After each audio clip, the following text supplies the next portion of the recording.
Welcome back to A Minute with Alan, still broadcasting here from Nantucket. And this episode is called Dude Ranch. Many years ago, I was heading up North America for a consulting firm, and we had a record year. The year before, when we had a record year, I hired the sister ship to the presidential yacht. We took it down the intercoastal waterway with music and with an open bar and so forth. This particular year, another great year, I decided we'd take everybody to a dude ranch in Arizona. I do not know why. I can't remember why, but that's the decision. And so about 30 or so of us showed up, the North American professional and administrative team. North America met the United States. Canada was separate, as always. And we had a great time. There were campfires and Western food and learning activities, and we would meet partially during each of the 3-4 days we were there. So the final night we're there, the team at the Dude Ranch, and we were alone there, we had the whole place, arranged for us to go out on horseback to a dinner out in the God knows where.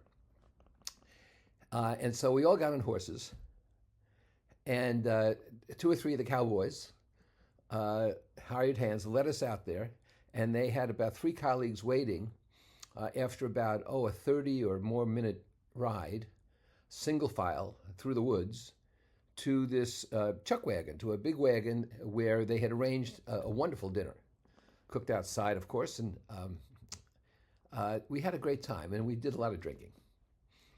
And at the end, when they started to clean up, the lead hand said to me, he said, "Okay, look, Alan, when you get on your horse, you lead them back." He said, "The trail's over there between those 2 trees."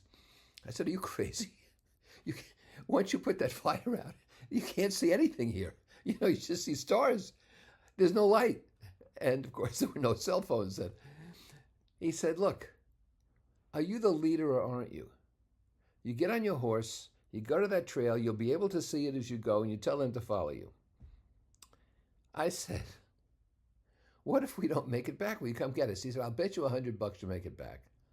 He said, "You make it back, you give me $100. If you don't, I'll give you 100. I said, "Okay, that's a deal." And so I gave, for the first time ever in any consulting firm in history, probably, the following order. I turned to everyone and I shouted, "Mount up." This is like a modern day Navy in the United States saying, prepare to board.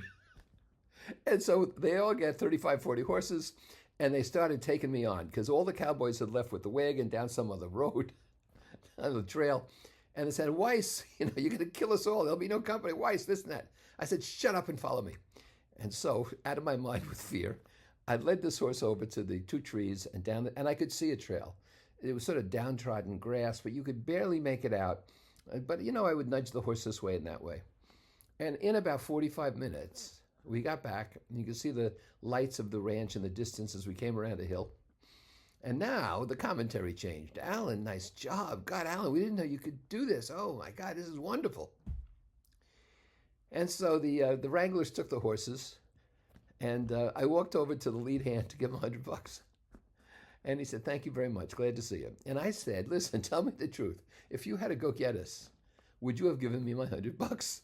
And he said, "That would never have happened." I said, "Why?" He said, "Because that horse you're on has done this 400 times. He ain't getting lost."